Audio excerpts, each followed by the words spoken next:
The automotive industry has spent years investing heavily into their electric vehicle offerings, but in recent months, there's been a pretty dramatic shift taking place. Joining us now to discuss, David Mao, VP, Director and Portfolio Manager with TD Asset Management. David, great to have you back on the show. Hey, thanks for having me, Greg. For the longest time, the narrative was electric vehicles were the future. As we said, auto companies are investing heavily, but then the consumer sort of spoke up, and there's been a bit of an interesting shift. Walk us through it. Yeah, look, I mean, the EV sales as a whole are still growing. If we look at the numbers in 2023, electric vehicle sales were up about, I want to say 47%. Now, this is globally. That's about 18% of all new car sales last year. So it's pretty meaningful. But what you're talking about is a slowdown, and we're definitely seeing that for 2024, this year, 2024. The sales growth is expected to slow from that 47% down to about something in the low 30s. So it is, we are seeing a pretty meaningful decline in new EV demand. The numbers here in North America, so the US and Canada, is actually a lot lower than that 47% that I just mentioned. That's because a lot of the growth in EV sales is actually coming from countries outside of North America, places like Europe and China. So I think, the OEMs are gonna be facing a bit of a challenging situation for the next, let's call it couple years until, consumers can get to a place where they can absorb these higher prices, because EVs generally cost more. That's a main sticking point, and that's one of the reasons that we're seeing a sales decline. And the second issue with EV demand is that people are realizing that the charging infrastructure out there is just not robust enough for them to commit to buying an electric vehicle and having that as their only car. Now, it's interesting as we see the softness in the EV market. Every time I see either commentary from the CEOs of Ford or GM or the other big automakers, if they're not, completely an EV play like Tesla is, they have a mix. They start talking more about that mix, particularly about hybrids. Yeah, no, that's a very good point. I mean, a lot of attention over the last few years have been on electric vehicles, but we are definitely seeing a shift and more attention being paid and more interest being paid to hybrid vehicles. And the reason for that is hybrids actually address two of the main challenges that I just mentioned, right? Hybrids are actually cheaper to make, cheaper to sell, so it's cheaper for the consumer to buy. And hybrids, as the name implies, has a electric motor and a gas-powered engine, so there isn't really that same kind of range anxiety for hybrid owners, because when the electric motor runs out of charge, the car will still keep running on the gas engine alone. So I think that addresses two very important points for hybrid buyers, especially on the price front, right? Like, if you look at a typical hybrid vehicle like a Honda Insight or a Toyota Prius, the starting prices for those cars are kind of around $30,000-$35,000 US starting price. Whereas most electric vehicles, we're talking mid-range electric vehicles, they're going to have a starting price of about something in the low to mid 40s, maybe high $40,000 US. So that's actually quite a big difference, and it is a stumbling block for new buyers to come into the market.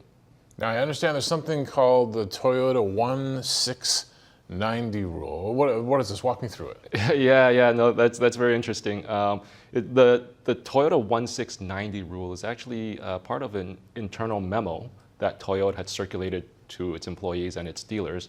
And as you can imagine, with any good internal memo, it was leaked immediately to the public.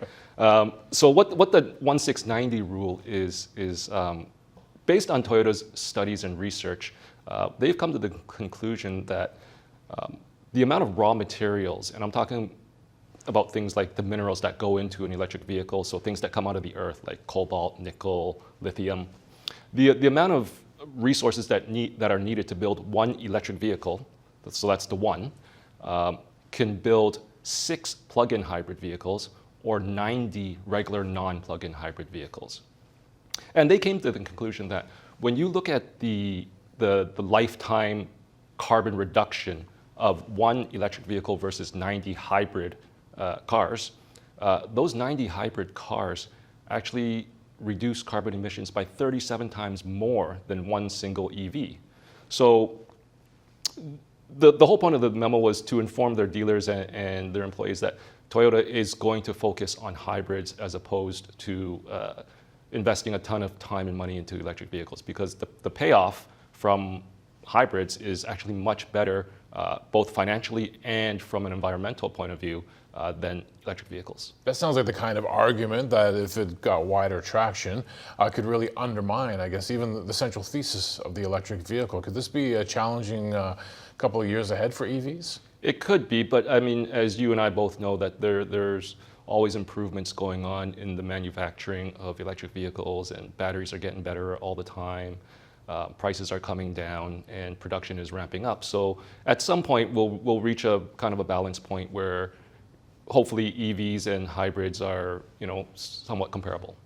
Let's talk about some of the challenges that we've seen in the EV space, and obviously means if they're softening consumer demand, and if people are looking at hybrids, some are still, the pickup truck is still a very popular option in North America, the traditional pickup truck with a, ICE engine. Yeah. I want to talk about the delayed EV plans. That's what I'm trying to get at here. Well, we're seeing delays and actually plans, pushing out plans. Yeah, Tesla is, like you mentioned, Tesla is actually going to lay off 10% of their global workforce. That's a pretty big number.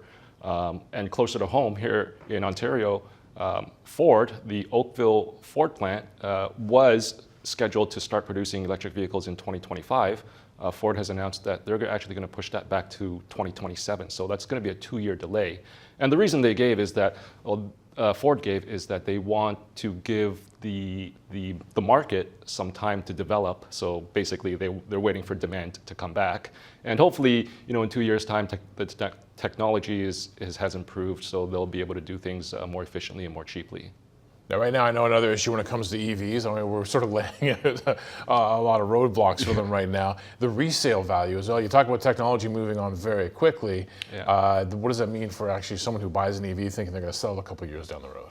Yeah, no, that's a very interesting point. And I've seen some studies that show, resale values across all cars, so all types of cars. We're talking internal combustion, hybrid, and EVs. The typical depreciation rate over a 5-year period is about 40%, right? And that's across all categories of cars. When you specifically look at electric vehicles, the depreciation rate is actually higher. It's about 50%. So, if you bought a $100,000 EV in 5 years, it's at most going to be worth about $50,000. And there's a couple of reasons for that. One big thing is that as new EV models come out, as manufacturers start to push out more and more new EV models, one of their big goals is to lower the price, right? So imagine if, Tesla has already done this a couple of times in the last year, where they've cut prices. So if Tesla cuts the price of their Model Y by $10,000, all of these existing Model Ys out there on the road are also going to be worth less. So that's one big factor as companies continue to reduce prices. The other thing is, and we mentioned this already, is technology is improving very, very quickly, right? So, if you look at an electric vehicle from 4 or 5 years ago, that battery technology has improved tremendously since then. So, new EVs today are probably going to have a battery with better range, quicker charging, and things like the onboard technology. So the operating system that runs the car, that runs the driver assistance features, the safety features, even the entertainment features have improved drastically. So people are starting to realize that within a couple years, maybe 3-4 years, that brand new EV that you bought a few years ago is starting to become outdated, and in some cases it's becoming obsolete. So I think that's keeping some people on the sidelines. So not only is the car becoming outdated very quickly, the resale value is also not as good when compared to other types of cars. So that's actually weighing on current demand as well. So we spoke earlier about the shift in demand. That's also not helpful for demand today, because people are going to wait. Some people who care about resale value are going to say, well, why don't I wait another year or another 2 years for technology to catch up before I buy an electric vehicle. Quickly, I want to ask you, we put all this together, what should investors be mindful of when they're looking at the space? I think for investors who are looking at OEMs, you got to understand where their competitive position is within the industry. Are they a market leader, or are they, someone trying to catch up to the market leader? And obviously valuations are important. And again, Tesla is the only automotive company that has a valuation, at least a PE valuation that's significantly higher than everyone else. Most of the traditional mainstream automakers trade at P's of mid-single digits, definitely less than 10. Tesla, I actually don't know after today's move, but I think their PE is probably in the high 40s or 50s. So that's definitely something to take into account.